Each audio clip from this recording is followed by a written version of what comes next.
ಸ್ಪರ್ಧಾತ್ಮಕ ಪರೀಕ್ಷಾ ಮಾಹಿತಿ ಯೂಟ್ಯೂಬ್ ಚಾನಲ್ಗೆ ಎಲ್ಲರಿಗೂ ಸ್ವಾಗತ. ಇವತ್ತು ನಾವು ಜಿಕೆ ಸಂಬಂಧಿಸಿದಂತೆ ಹಲವಾರು ಪ್ರಶ್ನೆಗಳನ್ನು ಚರ್ಚೆ ಮಾಡೋಣ. ಈ ಜಿಕೆ ಸಾಮಾನ್ಯ ಜ್ಞಾನವನ್ನು ನಾವು ಕರೆಂಟ್ ಅಫೇರ್ಸ್ ಪ್ರಚಲಿತ ಘಟನೆಗಳಿಂದ ಆಯ್ದುಕೊಂಡಿದ್ದೇವೆ. ಆದ್ದರಿಂದ ಇದು ಅತ್ಯಂತ ಪ್ರಮುಖವಾದ ಮತ್ತು ಮಹತ್ವಪೂರ್ಣವಾದ ವಿಷಯವಾಗಿದೆ, ಮಾಹಿತಿಯಾಗಿದೆ. ವಿಡಿಯೋವನ್ನು ಕೊನೆವರೆಗೂ ನೋಡಿ ಮತ್ತು ಇದರಲ್ಲಿ ಹಲವಾರು ರೀತಿಯ ಮಾಹಿತಿಯನ್ನು ನಾವು ಚರ್ಚೆ ಮಾಡಿದ್ದೇವೆ. ಆ ಪ್ರಶ್ನೆಗಳನ್ನು ಮಾತ್ರ ಅಷ್ಟೇ ಅಲ್ಲದೆ ಅದಕ್ಕೆ ಸಂಬಂಧಿಸಿದ ಹಲವಾರು ರೀತಿಯ ಮಾಹಿತಿಯನ್ನು ಚರ್ಚೆ ಮಾಡಿದ್ದೇವೆ. ಸೊ ಕ್ಲಾಸನ್ನು ಸ್ಟಾರ್ಟ್ ಮಾಡೋಣ. ಪ್ರಶ್ನೆ ನಂಬರ್ 1, ಅತಿ ಹೆಚ್ಚು ಚಿರತೆಗಳನ್ನು ಹೊಂದಿರುವ ರಾಜ್ಯಗಳನ್ನು ಇಳಿಕೆ ಕ್ರಮದಲ್ಲಿ ಬರೆಯಿರಿ ಅಂತೇಳಿ ಪ್ರಶ್ನೆಯನ್ನು ಕೊಟ್ಟಿದ್ದಾರೆ. Option A is right answer. Option A ಇದು ರೈಟ್ ಆನ್ಸರ್ ಆಗಿದೆ. ಯಾವ ರೀತಿ ಅಂತಂದರೆ ಮಧ್ಯಪ್ರದೇಶ ಪ್ರಥಮ ಸ್ಥಾನದಲ್ಲಿದೆ, second one Maharashtra, third one Karnataka, fourth Tamil Nadu. ಭಾರತದಲ್ಲಿ ಅತಿ ಹೆಚ್ಚು ಚಿರತೆಗಳನ್ನು ಹೊಂದಿರುವ ರಾಜ್ಯ ಅಂತಂದರೆ ಅದು ಮಧ್ಯಪ್ರದೇಶ, ಸೆಕೆಂಡು ಮಹಾರಾಷ್ಟ್ರ ಇದೆ, ಥರ್ಡ್ ಒನ್ನು ಕರ್ನಾಟಕ ಇದೆ, ಫೋರ್ತು ತಮಿಳುನಾಡು. ತಮಿಳುನಾಡಲ್ಲಿ ಅತಿ ಕಡಿಮೆ ಚಿರತೆಗಳನ್ನು ನಾವು ಕಾಣ್ಬೋದು. ಮತ್ತು ಇದ್ರ ಬಗ್ಗೆ ಇನ್ನೂ ಸ್ವಲ್ಪ ನಾವು ಮಾಹಿತಿಯನ್ನು ತಿಳಿದುಕೊಳ್ಬೇಕಂದ್ರೆ 5ನೇ ಆವೃತ್ತಿಯ ಚಿರತೆಗಳ ಸ್ಥಿತಿಗತಿ ವರದಿ 2022 ಬಿಡುಗಡೆ. 4 ವರ್ಷಗಳಿಗೊಮ್ಮೆ ಈ ಚಿರತೆಗಳ ಗಣತಿ ನಡೆಯುತ್ತದೆ. 4 ವರ್ಷಕ್ಕೊಮ್ಮೆನೆ ಈ ಚಿರತೆಗಳ ಗಣತಿ ನಡೆಯುತ್ತದೆ. ಮತ್ತು ಕಳೆದ ಬಾರಿ 2018ರಲ್ಲಿ ನಡೆದಿತ್ತು, ಈಗ 2022ರಲ್ಲಿ ನಡೆದಿದೆ. ಮತ್ತು ಭಾರತದಲ್ಲಿ ಚಿರತೆಗಳ ಸಂಖ್ಯೆ ಎಷ್ಟೈತೆ ಅಂದರೆ 13,874 ಚಿರತೆಗಳು ಕಂಡು ಬರ್ತವೆ. 2018ಕ್ಕೆ ಹೋಲಿಸಿದರೆ ಶೇಕಡ 8ರಷ್ಟು ಏರಿಕೆಯಾಗಿದೆ. ಅಂದರೆ 2018ರಲ್ಲಿ ನಡೆದಿತ್ತು ಚಿರತೆಗಳ ಒಂದು ಗಣತಿ, ಈಗ 2022ರಲ್ಲಿ ಚಿರತೆಗಳ ಗಣತಿ ನಡೆದಿದೆ. ಮತ್ತು ಇದಕ್ಕೂ ಹೋಲಿಸಿದರೆ ಈಗ 2022ರಲ್ಲಿ ಸುಮಾರು ಶೇಕಡ 8ರಷ್ಟು ಏರಿಕೆಯಾಗಿದೆ. ಮತ್ತು 2018ರಲ್ಲಿ ಚಿರತೆಗಳ ಸಂಖ್ಯೆ ನಾವು ನೋಡುವುದಾದರೆ 12,852 ಇತ್ತು. ಕೇಂದ್ರ ಪರಿಸರ ಸಚಿವಾಲಯದ ಅಂಕಿಅಂಶ ಬಿಡುಗಡೆ ಮಾಡುತ್ತಿದೆ. ಕೇಂದ್ರ ಪರಿಸರ ಸಚಿವಾಲಯ ಈ ಚಿರತೆಗಳ ಗಣತಿಯ ಒಂದು ಅಂಕಿಅಂಶವನ್ನು ಅದು ಬಿಡುಗಡೆ ಮಾಡುತ್ತದೆ. ಮಧ್ಯಪ್ರದೇಶದಲ್ಲಿ ಸುಮಾರು 3,907 ಚಿರತೆಗಳು ಕಂಡುಬರ್ತವೆ. ಮಧ್ಯಪ್ರದೇಶವು ಅತಿ ಹೆಚ್ಚು ಚಿರತೆಗಳನ್ನು ಹೊಂದಿರುವ ರಾಜ್ಯ. ಸೊ ಎಕ್ಸಾಮ್ ಪರ್ಪೋಸ್ ಆಗಿ ಇವೆಲ್ಲ ಮಾಹಿತಿಗಳು ಇಂಪಾರ್ಟೆಂಟೇ. ಯಾವುದಾದ್ರೂ ಒಂದೇ ಎಕ್ಸಾಮಲ್ಲಿ ಕೇಳಲಾಗುವ ಪ್ರಶ್ನೆ ಅಲ್ಲ, ಎಲ್ಲ ಸ್ಪರ್ಧಾತ್ಮಕ ಪರೀಕ್ಷೆಗಳಲ್ಲಿ ಕೇಳುವ ಮತ್ತು ಪದೇ ಪದೇ ಕೇಳುವ ಒಂದು ಪ್ರಶ್ನೆ, ಒಂದು ಮಾಹಿತಿ, ಜಿಕೆ ಕ್ವಶನ್ಗಳು ಇವಾಗಿವೆ. ಆದ್ದರಿಂದ ವಿಡಿಯೋನ ಕೊನೆವರೆಗೆ ನೋಡಿ ಫ್ರೆಂಡ್ಸ್. ಮತ್ತು ನಾವು 2ನೇ ರಾಜ್ಯವನ್ನು ನಾವು ನೋಡೋದಾದರೆ 2ನೇ ಸ್ಥಾನದಲ್ಲಿ ಮಹಾರಾಷ್ಟ್ರ ಇದೆ. ಅಲ್ಲಿ 1,985 ಚಿರತೆಗಳು ಕಂಡು ಬರ್ತವೆ. ಮತ್ತು 3ನೇ ಸ್ಥಾನದಲ್ಲಿ ಕರ್ನಾಟಕ ಇದೆ, 1,879 ಚಿರತೆಗಳು ಕಂಡು ಬಂದಿದ್ದಾವೆ. 4ನೇ ಸ್ಥಾನದಲ್ಲಿ ತಮಿಳುನಾಡು 1,070 ಚಿರತೆಗಳು ಕಂಡು ಬಂದಿವೆ. ಮತ್ತು ಈ ವರದಿಯನ್ನು ರಾಷ್ಟ್ರೀಯ ಹುಲಿ ಸಂರಕ್ಷಣಾ ಪ್ರಾಧಿಕಾರ ಹಾಗೂ wild life institute of India ಜೊತೆಗೂಡಿ ಈ ವರದಿಯನ್ನು ಸಿದ್ಧಪಡಿಸುತ್ತವೆ. ಈ ವರದಿಯನ್ನು ಆ ಎರಡೂ ಸಂಸ್ಥೆಗಳು ಸಿದ್ಧಪಡಿಸುತ್ತವೆ. ಪ್ರಶ್ನೆ ನಂಬರ್ 2, ಕೆ. ಶಿವರಾಮ್ ಅವರು ಯಾವ ಸಿನಿಮಾ ಮೂಲಕ ಕನ್ನಡ ಚಿತ್ರರಂಗಕ್ಕೆ ಪ್ರವೇಶಿಸಿದ್ದಾರೆ?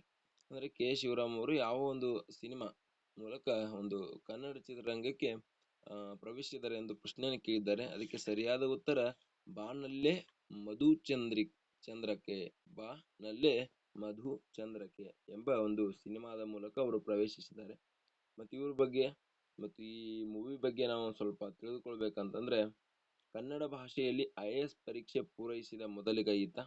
ಮತ್ತು 1993ರಲ್ಲಿ ಅಧಿಕಾರದಲ್ಲಿರುವಾಗಲೇ ಬಾನಲ್ಲೆ ಮಧುಚಂದ್ರಕೆ ಸಿನಿಮಾ ಮೂಲಕ ಕನ್ನಡ ಚಿತ್ರಕ್ಕೆ ಪ್ರವೇಶಿಸಿದ್ರು ಇವರು. ಮತ್ತು ಪ್ರತಿಭಟನೆಯ ಖಳನಾಯಕ, ಯಾರಿಗೆ ಬೇಡ ದುಡ್ಡು ಮುಂತಾದ ಸಿನಿಮಾಗಳಲ್ಲಿ ಇವರು ನಟಿಸಿದ್ದಾರೆ. 2017ರಲ್ಲಿ ಬಿಡುಗಡೆಯಾದ ಟೈಗರ್ ಅವರ ಕೊನೆಯ ಸಿನಿಮಾ, ಇದರಲ್ಲಿ ಸಹ ಅವರು ಭಾಗಿಯಾಗಿದ್ದರು. ಪ್ರಶ್ನೆ ನಂಬರ್ 3, 12ನೇ ವಿಶ್ವ ಕನ್ನಡ ಸಮ್ಮೇಳನ ಯಾವ ದೇಶದಲ್ಲಿ ನಡೆಯಲಿದೆ? Option A is right answer. ಅಮೆರಿಕಾದಲ್ಲಿ ಈ 12ನೇ ವಿಶ್ವ ಕನ್ನಡ ಸಮ್ಮೇಳನ ನಡೆಯಲಿದೆ. ಇದರ ಬಗ್ಗೆ ಸ್ವಲ್ಪ ಮಾಹಿತಿಯನ್ನು ನಾವು ನೋಡೋದಾದ್ರೆ ಅಮೆರಿಕದ ವರ್ಜಿನಿಯಾದಲ್ಲಿ 30ರಿಂದ ಶೇಕಡ 1ರವರೆಗೆ ನಡೆಯಲಿದೆ. ಅಂತಂದ್ರೆ ಆಗಸ್ಟ್ 30ರಿಂದ ಸೆಪ್ಟೆಂಬರ್ 1ರವರೆಗೆ ಈ ಒಂದು ಪ್ರೋಗ್ರಾಂ ನಡೆಯಲಿದೆ. ಅಮೆರಿಕ ಕನ್ನಡ ಕೂಟಗಳ ಒಕ್ಕೂಟ ಅಧ್ಯಕ್ಷ ರವಿ ಭೋರೇಗೌಡ ಆಗಿದ್ದಾರೆ. ಮತ್ತು ವಾಷಿಂಗ್ಟನ್ ಡಿಸಿ ಕಾವೇರಿ ಕನ್ನಡ ಸಂಘ, ಡಿಚೆಂಟ್ ಕನ್ನಡ ಸಂಘದಿಂದ 2 ವರ್ಷಕ್ಕೊಮ್ಮೆ ಈ ಉತ್ಸವ ನಡೆಯಲಾಗುತ್ತಿದೆ. ಸೊ ಎಲ್ಲರಿಗೂ ಹೇಳುವ ಒಂದು ಮಾತಂತಂದ್ರೆ ಈ ಎಲ್ಲವನ್ನ ನೋಟ್ಸ್ ಮಾಡ್ಕೊಳ್ಳಿ. ಇದು ಕರೆಂಟ್ ಅಫೇರ್ಸ್ನಿಂದ ವಿಶೇಷವಾಗಿ ತೆಗೆಯಲಾದ ಒಂದು ಜಿಕೆ ಕ್ವಶನ್ಗಳಾಗಿವೆ. ಅದಷ್ಟೇ ಅಲ್ಲದೆ ಇನ್ನುಳಿದ ಮಾಹಿತಿಯು ಸಹ ನಾವು ಕೊಟ್ಟಿದ್ದೀವಿ. ಆದ್ದರಿಂದ ಇದನ್ನು ಸರಿಯಾಗಿ ನೆನಪಿಟ್ಟುಕೊಳ್ಳುವುದರಿಂದ ನಿಮಗೆ ಎಲ್ಲ ಸ್ಪರ್ಧಾತ್ಮಕ ಪರೀಕ್ಷೆಗಳಿಗೆ ಹೆಲ್ಪ್ಫುಲ್ ಮಾಹಿತಿಯಾಗಿದೆ. ಆದ್ದರಿಂದ ವಿಡಿಯೋನ ಕೊನೆಯವರೆಗೆ ನೋಡುವುದರ ಸಹಿತ ನೀವು ಇದನ್ನು ನೋಟ್ ಮಾಡ್ಕೊಳ್ಳಿ. ಕ್ರೀಡಾಪಟುಗಳಿಗೆ ಡಿಜಿಟಲ್ ಪ್ರಮಾಣ ಪತ್ರವನ್ನು ನೀಡುವ ವ್ಯವಸ್ಥೆ ಯಾವ ತಿಂಗಳಿನಿಂದ ಜಾರಿಗೆ ಬರಲಿದೆ? ಅದು ಜೂನ್ ತಿಂಗಳಿನಿಂದ ಜಾರಿಗೆ ಬರಲಿದೆ. ಮತ್ತು ದೇಶದ ಕ್ರೀಡಾಪಟುಗಳಿಗೆ ಇನ್ನು ಡಿಜಿಟಲ್ ಸರ್ಟಿಫಿಕೇಟ್ ಸಿಗಲಿದೆ. ಎಲ್ಲಾ ರಾಷ್ಟ್ರೀಯ, ರಾಜ್ಯ ಮಟ್ಟದ ಕೂಟಗಳಲ್ಲಿ ಪಾಲ್ಗೊಳ್ಳುವ, ಪದಕ ಗೆಲ್ಲುವ ಕ್ರೀಡಾಪಟುಗಳಿಗೆ ಡಿಜಿ ಲಾಕರ್ ಮೂಲಕವೇ ಪ್ರಮಾಣ ಪತ್ರ ವಿತರಿಸುವಂತೆ ರಾಷ್ಟ್ರೀಯ ಕ್ರೀಡಾ ಫೆಡರೇಷನ್ (NSF) ಗಳಿಗೆ ಕೇಂದ್ರ ಕ್ರೀಡಾ ಸಚಿವ ಅನುರಾಗ್ ಠಾಕೂರ್ ಸೂಚಿಸಿದ್ದಾರೆ. ಡಿಜಿಟಲ್ ಸರ್ಟಿಫಿಕೇಟ್ ಏಕೆ? ಡಿಜಿಲಾಕರ್ನಲ್ಲಿ ಪ್ರಮಾಣ ಪತ್ರಗಳು ಸುರಕ್ಷಿತವಾಗಿ ಇರಲಿದ್ದು, ಕಳೆದು ಹೋಗುವುದು, ಹಾಳಾಗುವುದು, ಕಳವಾಗುವುದು ತಪ್ಪಿಸಬಹುದು. ನಕಲಿ ಪ್ರಮಾಣ ಪತ್ರಗಳನ್ನು ಸಲ್ಲಿಸಿ ಸರ್ಕಾರಿ ಹಾಗೂ ಇತರ ಸೌಲಭ್ಯಗಳನ್ನು ಬಳಸಿಕೊಳ್ಳುವುದನ್ನು ತಪ್ಪಿಸಬಹುದು. ಪ್ರಮಾಣ ಪತ್ರ ಪರಿಶೀಲನೆಯ ಕಾರ್ಯ ಸುಲಭ, ಕ್ರೀಡಾಪಟುಗಳಿಗೆ ತ್ವರಿತ ಸೌಲಭ್ಯ ಪಡೆಯಲು ಅನುಕೂಲ. ಯಾವುದೇ ಸಂದರ್ಭದಲ್ಲೂ ಪ್ರಮಾಣ ಪತ್ರ ಲಭ್ಯವಿರಲಿದ್ದು, ಸೌಲಭ್ಯಗಳನ್ನು ಪಡೆಯುವಾಗ ಹತ್ತಾರು ಪ್ರತಿಗಳನ್ನು ಮಾಡಿಸುವುದನ್ನು ತಪ್ಪಿಸಬಹುದು. ಹೌದಾ? ಇಷ್ಟೊಂದು ಸೌಲಭ್ಯಗಳು ಮತ್ತು ಇಷ್ಟೊಂದು ಲಾಭಗಳು ಅದರಿಂದ ದೊರೆಯುತ್ತವೆ. ಪ್ರಶ್ನೆ ನಂಬರ್ 5, ವಿಕ್ರಮಾದಿತ್ಯ ವೈದಿಕ ಗಡಿಯಾರವನ್ನು ಯಾವ ನಗರದಲ್ಲಿ ಲೋಕಾರ್ಪಣೆ ಮಾಡಲಾಗಿದೆ? So option A is right answer, ಉಜ್ಜಯಿನಿಯಲ್ಲಿ ಲೋಕಾರ್ಪಣೆ ಮಾಡಲಾಗಿದೆ.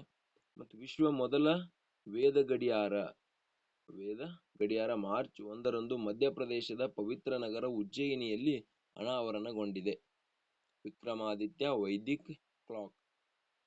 ಇದು ವೈದಿಕ ಹಿಂದೂ ಪಂಚಾಂಗ, ಗ್ರಹಗಳ ಸ್ಥಾನಗಳು, ಮುಹೂರ್ತ, ಜ್ಯೋತಿಷ್ಯ, ಲೆಕ್ಕಾಚಾರ, ಭವಿಷ್ಯವಾಣಿಗಳಿಗೆ ಸಂಬಂಧಿಸಿದ ಮಾಹಿತಿಯನ್ನು ಪ್ರದರ್ಶಿಸುತ್ತದೆ.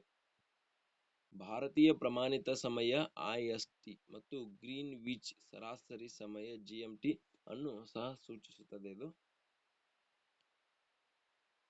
ಉಜ್ಜಯಿನಿ ಸರ್ಕಾರಿ ಜೀವಾಜಿ ವೀಕ್ಷಣಾಲಯದಲ್ಲಿ 85 ಅಡಿ ಎತ್ತರದ ಟವರ್ನಲ್ಲಿ ವೈದಿಕ ಗಡಿಯಾರ ಅಳವಡಿಸಲಾಗಿದೆ. ಸಮಯದ ಲೆಕ್ಕಾಚಾರವು ಒಂದು ಸೂರ್ಯೋದಯದಿಂದ ಇನ್ನೊಂದು ಸೂರ್ಯೋದಯವರೆಗಿನ ಅವಧಿಯನ್ನು ಆಧರಿಸಿದೆ. 2 ಸೂರ್ಯೋದಯಗಳ ನಡುವಿನ ಸಮಯವನ್ನು 30 ಭಾಗಗಳಾಗಿ ವಿಭಾಗಿಸಲಾಗಿದೆ. 300 ವರ್ಷಗಳ ಹಿಂದೆಯೇ ಉಜ್ಜಯಿನಿಯಿಂದಲೇ ಜಗತ್ತು ಕಾಲಮಾನವನ್ನು ನಿರ್ಧರಿಸುತ್ತಿತ್ತು. ಸಮಯ ತಿಳಿಯಲೆಂದೇ ಉಜ್ಜಯಿನಿಯಲ್ಲಿ ಒಂದು ಯಂತ್ರವೂ ಇತ್ತು ಎಂದು ತಜ್ಞರು ತಿಳಿಸಿದ್ದಾರೆ. ಮತ್ತು ಕರ್ಕಾಟಕ ಸಂಕ್ರಾಂತಿ ವೃತ್ತ ಉಜ್ಜಯಿನಿಯ ಮೂಲಕ ಹಾದು ಹೋಗುತ್ತದೆ ಎಂದು ತಿಳಿಸಿದ್ದಾರೆ. ಕರ್ಕಾಟಕ ಸಂಕ್ರಾಂತಿ ವೃತ್ತವು ಸಹ ಉಜ್ಜಯಿನಿ ಮೂಲಕ ಹಾದು ಹೋಗುತ್ತದೆ ಎಂದು ವಿಜ್ಞಾನಿಗಳು ತಿಳಿಸಿದ್ದಾರೆ. ಪ್ರಶ್ನೆ ನಂಬರ್ 6, ಮೋಡ ಬಿತ್ತನೆಗೆ ಕಾರಣವಾಗುವ ಲವಣಗಳು ಮತ್ತು ಈ ಕೆಳಗಿನ ಯಾವುದು ಸರಿಯಾಗಿದೆ? Silver iodide, potassium, dry ice? ಮೇಲಿನ ಎಲ್ಲವೂ ಸಹ ಸರಿಯಾಗಿವೆ. ಮೇಲಿನ ಎಲ್ಲವೂ ಸಹ ಅಲ್ಲಿ ಯೂಸ್ ಆಗುತ್ತವೆ. ಮೋಡ ಬಿತ್ತನೆಯು ಒಂದು ರೀತಿಯ ಹವಾಮಾನ ಮಾರ್ಪಾಡಾಗಿದ್ದು, ಮೋಡದ ಘನೀಕರಣ ಅಥವಾ ಮಂಜುಗಡ್ಡೆಯ ನ್ಯೂಕ್ಲಿಯಸ್ಗಳಾಗಿ ಕಾರ್ಯನಿರ್ವಹಿಸುವ ವಸ್ತುಗಳನ್ನು ಗಾಳಿಯಲ್ಲಿ ಹರಡುವ ಮೂಲಕ ಮೋಡಗಳಿಂದ ಬೀಳುವ ಮಳೆಯ ಪ್ರಮಾಣ ಅಥವಾ ಪ್ರಕಾರವನ್ನು ಬದಲಾಯಿಸುವ ಗುರಿಯನ್ನು ಹೊಂದಿದೆ. ಮೋಡ ಬಿತ್ತನೆಗೆ ಬಳಸಲಾಗುವ ಸಾಮಾನ್ಯ ರಾಸಾಯನಿಕಗಳಲ್ಲಿ ಸಿಲ್ವರ್ ಅಯೋಡೈಡ್, ಪೊಟ್ಯಾಸಿಯಂ ಅಯೋಡೈಡ್ ಮತ್ತು ಡೈ ಐಸ್ ಸೇರಿವೆ. ಲಿಕ್ವಿಡ್ ಪ್ರೊಪೇನ್ ಅನ್ನು ಸಹ ಬಳಸಲಾಗುತ್ತದೆ. ಇದು ಅನಿಲವಾಗಿ ವಿಸ್ತರಿಸುತ್ತದೆ. ಇದು ಸಿಲ್ವರ್ ಅಯೋಡೈಡ್ಗಿಂತ ಹೆಚ್ಚಿನ ತಾಪಮಾನದಲ್ಲಿ ಐಸ್ ಸ್ಫಟಿಕಗಳನ್ನು ಉತ್ಪಾದಿಸುತ್ತದೆ. ಭರವಸೆಯ ಸಂಶೋಧನೆಯ ನಂತರ ಟೇಬಲ್ ಉಪ್ಪಿನಂತಹ ಹೈಗ್ರೋಸ್ಕೋಪ್ ವಸ್ತುಗಳು ಬಳಕೆ ಹೆಚ್ಚು ಜನಪ್ರಿಯವಾಗುತ್ತಿವೆ. ತಮಿಳುನಾಡು ಸರ್ಕಾರವು ತೀವ್ರ ಬರಗಾಲದ ಕಾರಣ ಮೋಡ ಬಿತ್ತನೆ ಕಾರ್ಯಾಚರಣೆಗಳನ್ನು ನಡೆಸಿತು. 2003 ಮತ್ತು 2004ರಲ್ಲಿ ಕರ್ನಾಟಕ ಸರ್ಕಾರವು ಮೋಡ ಬಿತ್ತನೆಯನ್ನು ಪ್ರಾರಂಭಿಸಿತು. ಅದೇ ವರ್ಷದಲ್ಲಿ ಮಹಾರಾಷ್ಟ್ರ ರಾಜ್ಯದಲ್ಲಿ US ಆಧಾರಿತ ಹವಾಮಾನ ಮಾರ್ಪಾಡು ಮೂಲಕ ಮೋಡ ಬಿತ್ತನೆ ಕಾರ್ಯಾಚರಣೆಗಳನ್ನು ನಡೆಸಲಾಯಿತು. ಇನ್ನು ಪ್ರಶ್ನೆ ನಂಬರ್ 7. ಎಷ್ಟು ರೈಲು ನಿಲ್ದಾಣಗಳು ಪ್ರತಿಷ್ಠಿತ ಈಟ್ ರೈಟ್ ಸ್ಟೇಷನ್ ಪ್ರಮಾಣೀಕರಣವನ್ನು ಯಶಸ್ವಿಯಾಗಿ ಸಾಧಿಸಿವೆ? 150. ಇದ್ರ ಬಗ್ಗೆ ನಾವು ಮಾಹಿತಿಯನ್ನ ತಿಳ್ಕೊಳ್ಬೇಕಾದ್ರೆ 150 ರೈಲು ನಿಲ್ದಾಣಗಳು ಮತ್ತು 6 ಮೆಟ್ರೋ ನಿಲ್ದಾಣಗಳು FSSAI ನಿಂದ ಈಟ್ ರೈಟ್ ಇಂಡಿಯಾ ಆಂದೋಲನ ಭಾಗವಾದ ಈಟ್ ರೈಟ್ ಸ್ಟೇಷನ್ ಪ್ರಮಾಣೀಕರಣವನ್ನು ಗಳಿಸಿವೆ. ಭಾರತದ ಆಹಾರ ಸುರಕ್ಷತೆ ಗುಣಮಟ್ಟ ಪ್ರಾಧಿಕಾರ ನೇತೃತ್ವದಲ್ಲಿ ಈ ಉಪಕ್ರಮವು ಪ್ರಮಾಣೀಕೃತ ಕೇಂದ್ರದಲ್ಲಿ ಎಲ್ಲಾ ಮಾರಾಟಗಳಿಗೆ ಕಠಿಣ ಆಹಾರ ಸುರಕ್ಷತೆ, ನೈರ್ಮಲ್ಯ ಮತ್ತು ಪೌಷ್ಟಿಕಾಂಶದ ಮಾನದಂಡಗಳನ್ನು ಕಡ್ಡಾಯಗೊಳಿಸುತ್ತದೆ. ಇನ್ನು ಪ್ರಶ್ನೆ ನಂಬರ್ 8. ಮೆಲ್ನೋಕ್ಲಾಮಿಸ್ ದ್ರೌಪದಿ ಈ ಕೆಳಗಿನ ಯಾವ ಜಾತಿಗೆ ಸೇರಿದೆ? ಸಮುದ್ರ ಸ್ಲಗ್ ನ ಜಾತಿಗೆ ಸೇರ್ತದೆ.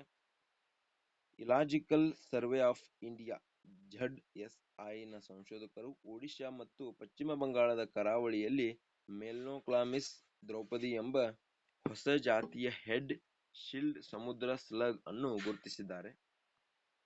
7 ಮಿಮೀವರೆಗೆ ಅಳತೆ. ಇದು ಕಂದು ಕಪ್ಪದೇಹ ಮತ್ತು ವಿಶಿಷ್ಟವಾದ ಮಾಣಿಕ್ಯ ಕೆಂಪು ಚುಕ್ಕೆ ಹೊಂದಿರುವ ಸಣ್ಣ ಅಕಶೇರುಕವಾಗಿದೆ. ಆರ್ದ್ರ ಮರಳಿನ ಕಡಲ ತೀರದಲ್ಲಿ ವಾಪಿಸುವ ಹರ್ಮಾಫ್ರೋಡಿಟಿಕ್ ಸ್ಲಗ್ ರಕ್ಷಣಾತ್ಮಕ ಹೊಳೆಯ ಪೊರೆಯನ್ನು ರೂಪಿಸುತ್ತದೆ. ಮರಳಿನ ಕೆಳಗೆ ಚಲಿಸುವಾಗ ಆಮೆಯಂತಹ ಜಾಡು ಬಿಡುತ್ತದೆ. ಪ್ರಶ್ನೆ ನಂಬರ್ 9. ಯಾವ ನದಿಯಲ್ಲಿ ಅಲ್ಯೂಮಿನಿಯಂ ಲೋಹದ ಪರಿಮಾಣವು ಹೆಚ್ಚಾಗಿ ಕಂಡುಬರುತ್ತದೆ? ಅದು ತುಂಗಭದ್ರಾ ನದಿ. D is the right answer. Tungabhadra ನದಿಯಲ್ಲಿ ಅಲ್ಯೂಮಿನಿಯಂ ಲೋಹದ ಪರಿಣಾಮ ಹೆಚ್ಚಾಗಿ ಕಂಡುಬಂದಿದೆ. ಮತ್ತು ತುಂಗಭದ್ರಾ ನದಿಗಳು ಸೇರಿದಂತೆ ರಾಜ್ಯದ ಎಲ್ಲಾ ನದಿ ಹಾಗೂ ಜಲಾಶಯಗಳು ನೀರಿನಲ್ಲಿರುವ ಅಲ್ಯೂಮಿನಿಯಂ ಪ್ರಮಾಣವನ್ನು ಮಾಪನ ಮಾಡಿ ವರದಿ ಸಲ್ಲಿಸಲು ರಾಜ್ಯ ಮಾಲಿನ್ಯ ನಿಯಂತ್ರಣ ಮಂಡಳಿಗೆ ಸೂಚನೆ ನೀಡಲಾಗಿದೆ.